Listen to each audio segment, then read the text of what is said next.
just from a player's element, from a tactical element, you look at it and go, where on the pitch can they hurt you? And the only place I can think of maybe is in their inside left position with Marmoush is a player. He's a good player, and he has got the potential to stretch us. He's also very technical. He's not just a quick player. He can drop deep in the inside left channel, and he could run at Trent or in between Trent and Canate, and he could cause us a few problems there. If they can box that off Liverpool and just keep the ball, make Manchester City run around. You know what I mean? And when the chances do come our way, be absolutely clinical. Then I think, we should be putting them away. On the make them run around bit, Stu, I think he doesn't want to start Ake. He's been managing Ake massively. He's been injured. He gives him time here and there. John Stones gets injured 7 minutes into the game at the Bernabeu. Ake plays effectively there for 90, plays the rest of the game. I'm just looking at them, the number of them. They're just not fit. They haven't been fit for ages. I've actually got a fair bit of sympathy with their manager, which again is unfashionable, because I've watched our previous manager go through this, where every 11 you're picking 3 where they're not fit, and then you're trying to manage them through, and then one breaks down, and then you've got to bring another lad on off the bench who's not fit either, and this situation spirals. And I think this is something else that could happen to them here, because they've played that game in Madrid, they've travelled to it, come back from it, lived the whole thing. I think there's a chance they could pick an 11, and 2 of them have gone off by 60. I think, there's a fair chance that happens as well. The point is, though, I'd love an early goal, but whenever it goes 1, it's got to go 2. If it goes 1 on 66, make sure it goes 2 by 75 and go, there you go, boys, see you later. Yeah, no, I totally agree. And he's ruled out Stones now, hasn't he? Stones is out now for the duration, I think. Certainly for a while, isn't he? You know what I mean? So he's not in the equation for this. And it'll be interesting to see if Haaland is able to make a Lazarus-like, reappearance. But I think when you're talking about Liverpool making it 2 after they've made it 1, I think you then start thinking about the names on the team sheet. That's where you are now. You've got to start thinking about who it is you've got on the pitch, who's bringing the most likely scenario. Well, he's going to start Salah, Jota and Diaz, isn't he? That's going to be his front 3. What's the latest on Gakpo? Gakpo's yesterday he said he wasn't clear on Gakpo at all. I think he starts Jota, Diaz and Salah. And you take Salah out of the equation to an extent. Gakpo is probably his most reliable great striker at the moment, isn't he? 16 goals, isn't it now? Yeah. So, but I actually do think that this is a game, wherever you're playing, but I can see Diaz being a problem for Manchester City here. I'll be picking Diaz. Yeah. I think if he ends up playing on the left because Gakpo's not fit enough, I think he's going to cause them so many headaches if he picks the ball and runs at them. Yeah. I do think, and if he plays through the middle, again, I think he poses some questions for their centre-halves about how far they're willing to follow him. And the more they're willing to follow him, the more they've got to run.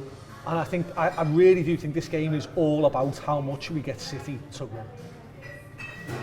Looking forward to it. Yeah, I am. It's one of those, when you're wobbly, there's nothing better than watching them play. 100%. Is what I would say. When you're not sure, the best thing that can happen is they can play games. That's the other thing. We were laughing at the start. I felt like anyone needed a good little chat. It's that whole, for the last 2 weeks, it's been all is on my mind. When are the Reds next playing? Yeah. It's literally, and it's like, as you say, you've got your kids doing stuff, and it's like, yeah, I'm thinking about Sunday, I was thinking about Wednesday, and it's literally that, and then you play Sunday, it's like, now where's Newcastle? I think that's what, because of this spell that we had, it's been like, and the minute the final whistle went against Villa, no matter how you felt, I was like, right, and my next thing is Sunday now, and I think that's when you come to that stage of the season, it's mad, and also, as you say, it's what we're in it for, isn't it? We want to be in this situation, and I'm glad that I came because you've made me feel so much better. Thank you for that. I couldn't even tell you though, who we play after Newcastle, because in my head I've been so focused on this block of games. Is it? I've just been so focused on that block of games of getting to the end of the Newcastle game in the middle of next week. I get it completely. Yeah. So it's 5th round FA Cup weekend, so we haven't got a game. Yeah, is that right? Yeah. So we've got the weekend off. Yeah. Like thank all God. of us, we all get the weekend off. Do you know what? But look on the do whatever you want. Yeah. Take it easy, and then Paris Saint-Germain on the Wednesday. Yeah. And then it's Southampton on the Saturday. Southampton on the Saturday.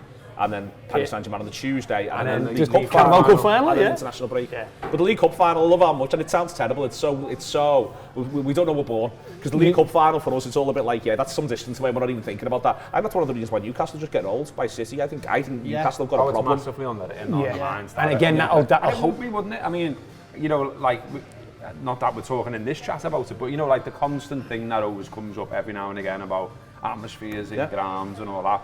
I thought Newcastle for that game against Arsenal was unbelievable. Yeah, I mean, I was only watching on the telly, but I was like, oh, that's so good. Yeah. Do you know what I mean? And like the War Flags group had sorted all that out, and like, you know, there's tifos, but like just the noise it really came through, and you could tell they were so driven to beat Arsenal. It was boss. Just as a football fan, it was boss. And like, I'm not going to go as far as to say I want them to win against us. No, I definitely don't. But you know what I mean? Like, I want them to lose 100-0. I'd like them to win something somewhere, because I know quite a few Geordies, like, and like, They can have the FA Cup. I think they're all right. I also, we've come together on that one. They can have that. Yeah, you have that. We'll have this. but I think that might bring it coming to next Wednesday's game as well. A little bit. I know it's time, but I think they are so thinking Very about focused on it, that final. I'm not going to say they're going to come and roll over, but I think it will be maybe, and it might. I just think where it'll be one where that Wednesday game, I think the one against City, I think full stop, all their players are thinking about, I want to be playing in that final. Yeah. In the same way that I think one of the things that could happen on Sunday is there's just a thing, I think, for those City players where they're not prepared to go to hell and back to get a result at the moment. Yeah. Because their target's top 4. Yeah. FA Cup stuff, we're prepared to go to hell and back and get a result, and I think that is no bad thing. And I think that for the Newcastle, I think there's just a bit of a thing they've got at the minute where all their players are thinking, I want to play that game at Wembley. I want to be in that game at Wembley, not least because they think they're going to win it.